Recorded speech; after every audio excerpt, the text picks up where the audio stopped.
Hi, everybody. Mr. Gallagher here. So, wanted to take a few minutes while you're working on your synthesis essays to reinforce the resource that I sent your way about this method to work with a non visual text called the OPTIC method.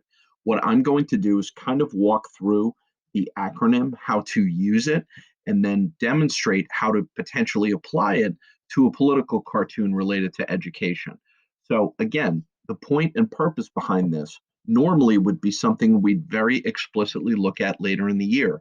However, what I want you to do have as many resources as possible at your disposal to try out and practice as you're working through a synthesis essay. And the purpose behind this method is to get the most out of a source that doesn't involve a lot of reading of text, right? So it's a non textual type of approach. So this really comes from AP Studio Art. And without further ado, what I'm going to do is to walk through this part of the document quickly, not read every word, and then apply it to a visual and sort of pivot back and forth. So we can see that the optic method deals with, first of all, the overview. What's happening in the picture? I give myself a summary of the essential action without sort of describing the meaning just yet. So let's do this. I will pivot over as I go through each of these to demonstrate. So I look at this picture and it says study habits. And I notice that there are three representative figures here. They look like students, but as my eye scrolls down, I see that these students are meant to represent nations, China, India, and the USA. So there's going to be a difference between all three.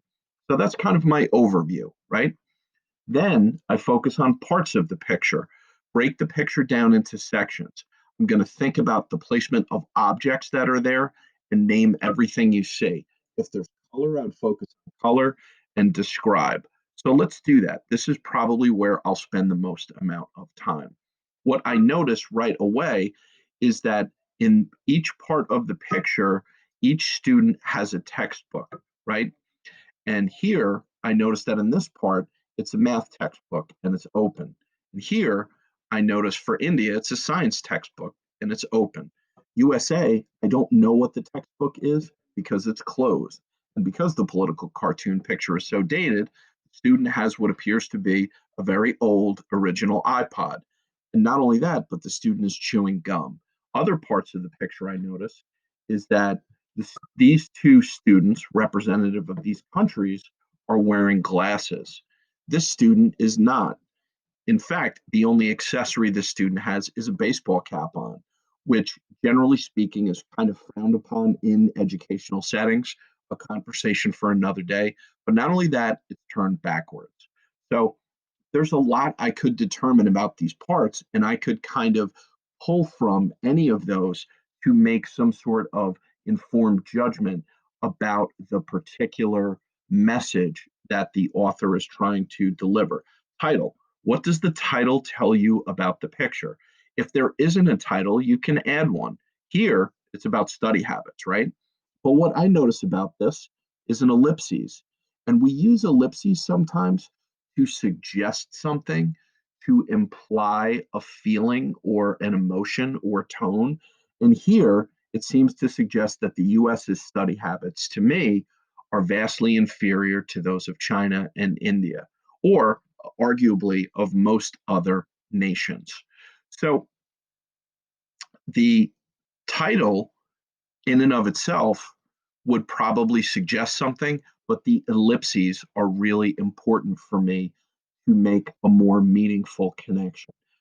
The next one, which I think is a very important one, involve interrelationships. Analyze the relationships in the picture. How do objects, people, or color relate to each other? What clues or messages do I get?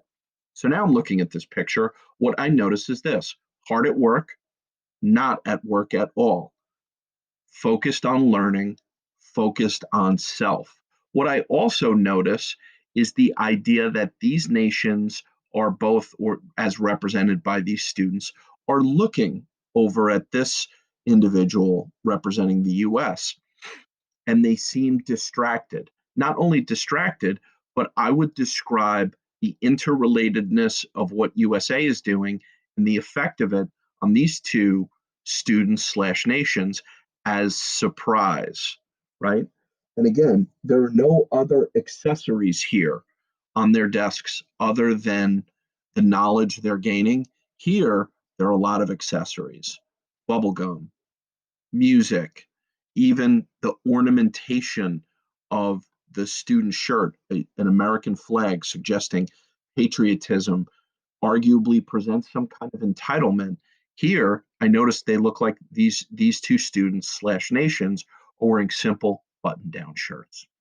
Finally, conclusions. What message do I take away from this picture?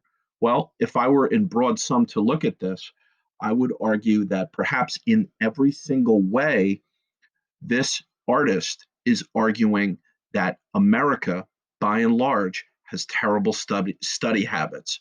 But not only do we have terrible study habits, but in relationship to other countries, ours are vastly inferior. And in addition to that, as a arguably, again, as a result, that might suggest problematic circumstances for the United States down the road. In other words, China and India are learning while we are listening and saying that we're very patriotic. And that's just one way to look at it. What I would do with all that knowledge really depends on what the question I'm being asked is. But what I wanted to make clear is that this is one way, one approach you can use when you're working with the optic method on a non visual text, especially a nonverbal text, excuse me, especially a visual text. But this works just as well with charts and graphs and pie charts and things like that, which we will talk about. So, any questions, let me know. And I hope my walking through this one image was somewhat helpful. And I hope you appreciated the seriously outdated, looks like an iPod there. All right. Have a great weekend. Take care.